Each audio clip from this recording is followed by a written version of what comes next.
Hello everyone, and welcome to this video. Today we will talk about how to securely pull container images for your production Kubernetes clusters. I expect you to know what images, containers, pods, and registries are. If not, you should play around with Docker and Kubernetes and get familiarized with them. You can still follow along in this video to get a surface level understanding. So to some extent, it's going to be a benefit to you. If you already know these concepts, then that's great. Let's move along. So let's go through a scenario together. Say you need a container image like BusyBox, for example, and you need it for a sidecar container that you're making. Now, BusyBox is a tiny trusted Linux image to run some operations. For example, you can run wget commands to make HTTP requests for your health checks. You can also tail log files and send the logs elsewhere. Depends on whatever use case you're dealing with. In the pod spec of the Kubernetes deployment YAML file, you write image busybox 1.36.1, and you deploy this pod, but it fails. So the error might say image pull denied or something else. You find out your production cluster doesn't allow pulling from public registries. Now, although we won't go too deep on the reasons why, it helps to understand where the block came from so you can debug faster. And usually the error messages tell you where in the chain you're being stopped. And there are a couple of reasons why you might be blocked. One reason is that your cluster might be using an admission controller, such as Gatekeeper or Caverno. Your pod spec is rejected before it's even created. The image pull never happens, essentially. You see the error immediately as soon as you run kubectl apply.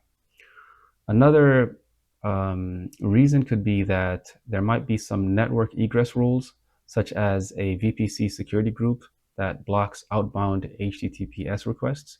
In this case, the pod is going to be created, it's going to exist.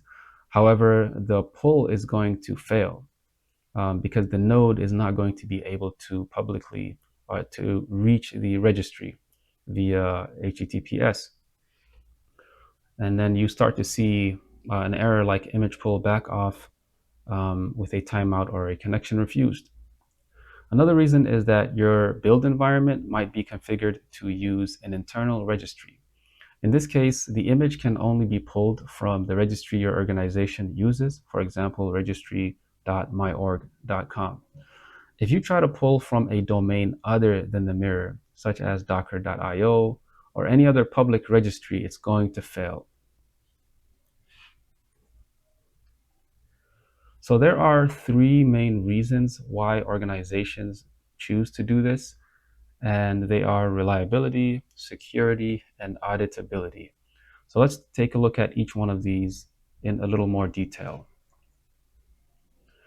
So when it comes to reliability, it's important to know that these public registries might go down at some point in time. For example, Docker Hub actually went down or had a partial outage in the summer of 2020, and it lasted several hours. So in that time, any pod that restarted during that window and needed to pull an image from the affected regions was stuck, right? Another thing is that at Docker Hub, they can rate limit you. So Docker Hub imposes rate limits on pulls, for example, 100 pulls for every 6 hours, depending on the account. If you have a large cluster with many nodes all pulling images simultaneously, for example, during a node scaling event, you can hit this cap and pods will start to fail. Images can also disappear. Maintainers can delete tags or entire repositories. If your deployment references a tag that no longer exists, your next rollout or pod restart is going to fail, right? So if any of these scenarios occur at, say, 3 a.m. in the morning, then your service is down until someone wakes up to fix it. Another reason is security.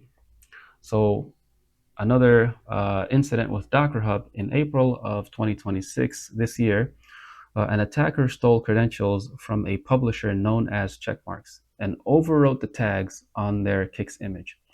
So the Kix image is an infrastructure as code scanner used in CI pipelines. When organizations used this poisoned image, it still scanned normally, but silently sent the scan outputs to the attacker's infrastructure.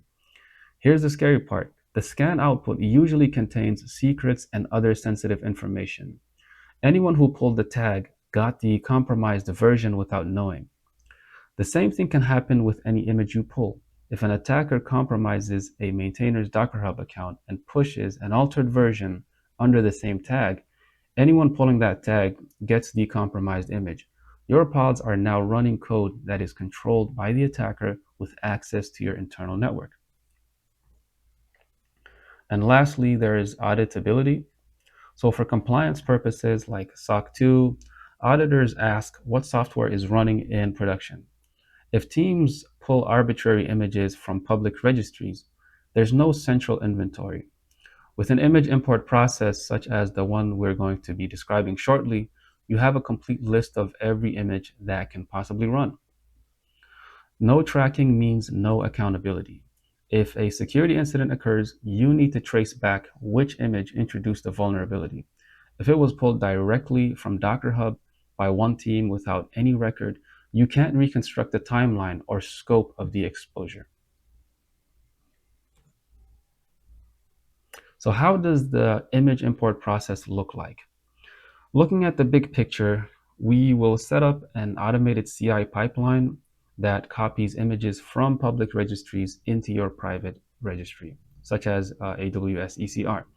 Once imported into the private registry, the pods in your production cluster can pull from it. So let's take a closer look at this process. The starting point is to create a Git repository. Inside this repo, we have a file that lists all of the approved public container images that we use. We add the image we want to use to this list. So for example, in our example, it's BusyBox 1.36.1. We push our changes to GitHub, and afterwards, we open a PR. Before any image is copied into your private registry, the CI pipeline runs automated checks against every newly added image. So it checks for known mutable tags like latest or stable, which are denied automatically. These tags can point to different images over time, making them hard to reuse, right? So the latest image today might not be the latest one tomorrow.